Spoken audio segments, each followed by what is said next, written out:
In the early days of folding phones, and yes, it does sound quite strange to be talking about it in the past tense like that. It still feels like it's the early days, but I guess we're like 5 or 6 years on now. In those earlier days, though, of folding phones, there were some other designs that were getting some work done that have since kind of gone away. We had folding phones that didn't fold this way, but in fact folded the other way around, and we also had rolling or scrolling phones that rather than folding open would have a design where the screen would essentially be hidden inside the body of the device and it would kind of roll open. We haven't seen very many of those as of late, but today we have this video to look at, the Tecno Phantom Ultimate official unveiling. Now, if you're not familiar with Tecno, this is the same brand that just recently released the Tecno Phantom V Fold, which is a very nice looking and very inexpensive compared to the competitors kind of Galaxy Z Fold clone. You consider this as a proper folding phone. This thing's been out for a little while now,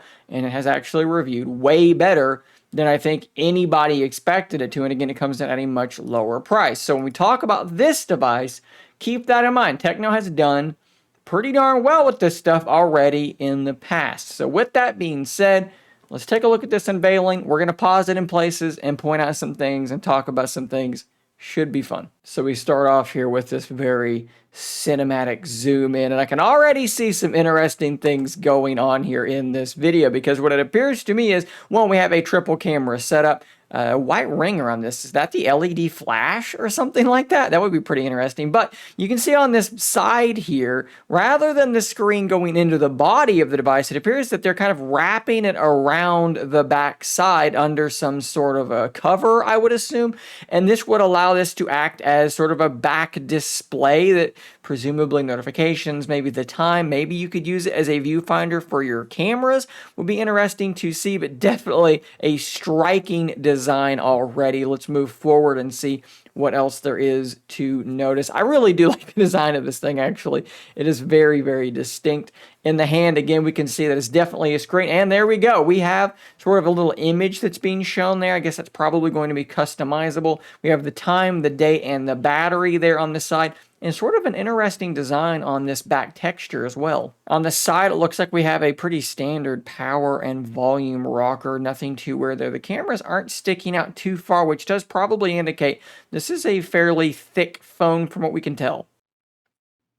Now that is very, very interesting, because what we just saw is a button on that top corner, and when he presses it, when this individual presses that button, it's going to begin opening up into this small tablet. We're going from a relatively large phone, it looks like, to a kind of miniature tablet. Is this as big as something like the Z Fold or the Pixel Fold? No, it does not appear to be nearly that large, but actually, from that shot, it doesn't look all that far off, does it? That looks relatively close to a Z Fold or some other clone of that. So this is actually a pretty large screen and maybe a fairly compelling form factor to look at.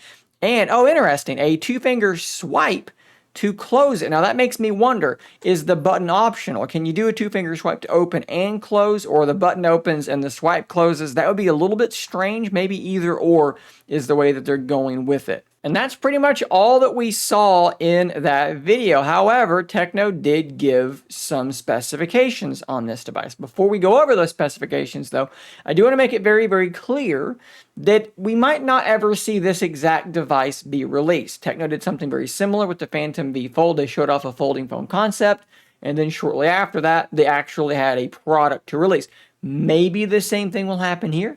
Maybe it won't. But keep that in mind. This thing is a 6.55-inch screen that goes out to a 7.11-inch screen. It takes about a second, maybe close to a second and a half for that to happen. So it is a bit smaller than the Galaxy Z Fold, but it's still relatively large. 7.11 inches is not a small device anymore. Granted, 6.5 really isn't that small either, but they say that the panel is 2296 by 1596 resolution, so quite good in terms of the resolution, 388 pixels per inch.